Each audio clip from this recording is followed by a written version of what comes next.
Hey guys, welcome to the School Show. It's your host Paxton, and today we will be talking about the Vikings versus Packers game. Sorry, this is out a few days late. This is on Tuesday, and obviously the game was Sunday Night Football.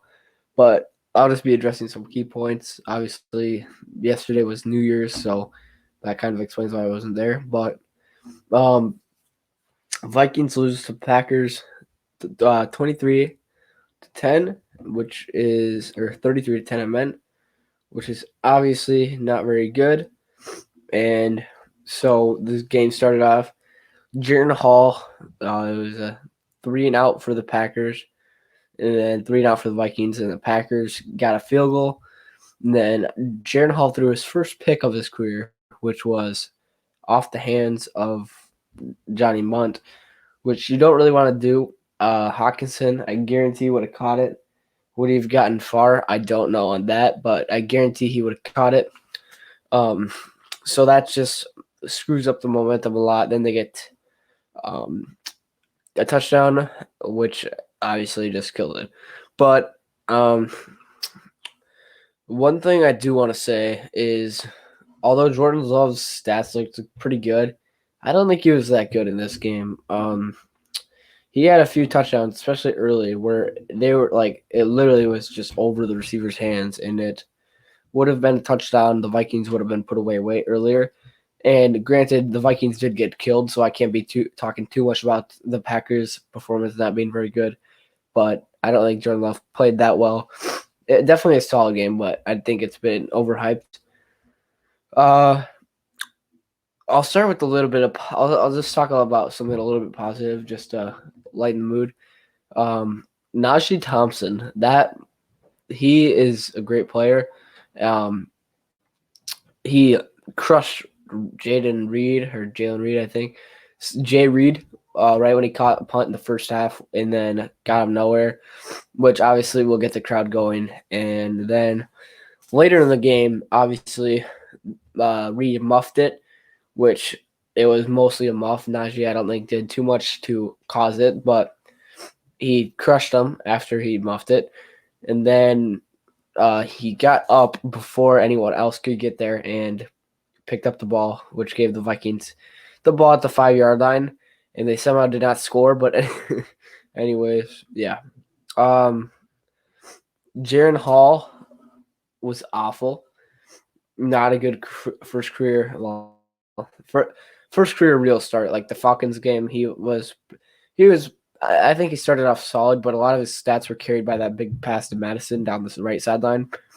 But I think that it was a rough day for him.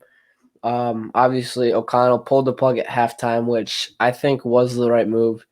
Obviously, maybe you would like to give him more of a chance with, like, similar to how he did with Dobbs and Mullins, because Dobbs, he has two great games. Well, two great halves versus the Falcons and the Saints, and then a solid half versus the Broncos. And then obviously he had two turnovers in the Broncos game, and then he went into the Bears game next week, threw 4 picks, and then got one more chance and 3 quarters against the Raiders. The reason I think that Dobbs got a little bit longer leash than Hall, and Mullins also, he threw what? He had 2 turnovers versus the Bengals when both of them were just complete idiotic turnovers. You can't do that. And then obviously 4 picks versus the Lions, but he also had 400-yard passing. And I think the main reason that those two stuck around and Hall got pulled is, like, a lot of it has to do with the score. Like, for example, Dobbs lost the Broncos and Bears games by a total of 3 points. Like, that was one play for the Packers against Hall. Hall was down 20 at halftime. I think Dobbs scored, like, the point differential with Dobbs was actually pretty dang positive. I think we have it by a decent amount, but he has a positive point differential. Mullins obviously lost both games, so he can't have a positive point differential. But Dobbs he won games. And Mullins, he kept us in it. Like, we had a game-winning drive opportunity versus the Lions, which Hall, pretty much with him, the game was over at halftime. I think O'Connell did make the right decision by pulling the plug at halftime. However, I don't think that some of O'Connell's coaching decisions were very good during that game, and not mainly that game. I think he was actually. I take that back. I think he was okay in that game, play calling wise. I don't know how the preparation with Hall went. That probably definitely actually could have been better, but I don't think his play calling was awful. Um, I think that games with like that, his play calling was awful with Dobbs, and that was the worst for it. But I think that O'Connell made the right decision pulling the plug on Hall. Obviously, it sucks for Hall, and it will definitely hurt his confidence going forwards. But I mean, come on, 2 turnovers which weren't completely his fault. The first one definitely wasn't, but 2 turnovers and down 20 at halftime, you can't blame him, especially with the rookie quarterback. And it did definitely ruin his confidence, but would have ruined his confidence more if he kept playing and then just got crushed by a lot. So I think that it was the right decision. Next point, the defense was awful, and maybe this is a stunt by the Vikings with Flores to keep him around, which I think, I mean, I'll take it. But Vikings defense, like ever since the Bengals game, they've been awful at defense. They gave up 27 or something to the Bengals, 27, 30 maybe against the Lions, and then 33 to the Packers. The defense has been awful lately, and that's not good, especially when you're trying to win a championship. We have a dog in the background now. But yeah, you need better defense if you're going to try to win a championship, which is obviously this year with injuries. I don't think the Vikings were bound for a championship, but yeah. And then our pass defense was literally, I know we were playing the Green Bay Packers, but it was literally cutting through cheese with their passing game. Bo Melton, who is that? And why does he have like 6 catches for 105 yards and a touchdown? That shouldn't be a thing. Even when Sean Clifford goes in, who completed a pass for 37 yards, and yeah, not good. But the Green Bay had 28 first downs compared to 13 for the Vikings, which you don't want to do if you're going to try to win a game at all. So, yeah, I think it's just an awful game in general. I think that pulling the plug on Hall was the right decision. And who do we start next week? I think that we should probably. Okay, this is going to be a pretty hot take, and it's probably the wrong decision.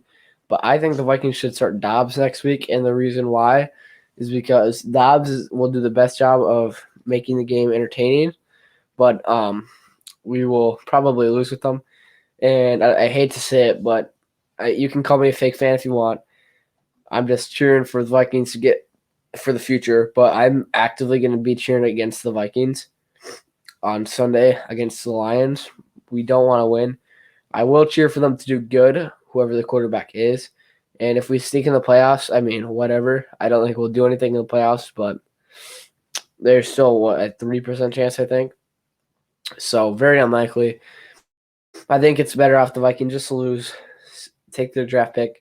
I know it's not always a correlation from draft pick to the talent level, but I think that it would definitely help. Like, for example, it's going to be a lot easier to trade up from 9 than from 22. And especially if we're trying to get a guy like Jane Daniels, it'll be a lot easier. And yeah, that's my main analysis on the Packers game. I'll talk a little bit about the Timberwolves just because they played against the Knicks yesterday. They got down big. 21 points, I think, was the biggest lead. They came back. They tried to. Jordan McLaughlin played well, and he had 7 points in 4 minutes coming into the game. So I think that he definitely has earned his 9th man spot. And yeah, that's all I'll talk about the Timberwolves. Thinking about the Vikings now, think of if there's anything left that I want to say.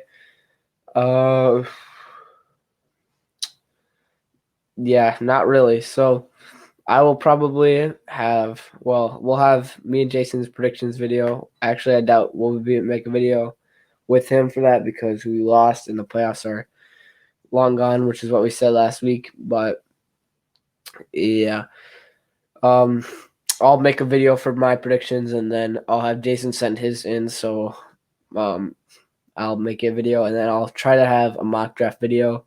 Again, sorry for no videos the last few days. Obviously, it's a holiday, so yeah. But thank you guys for watching this Skull Show. Um, appreciate it. Leave your thoughts on my thoughts in the comment section below.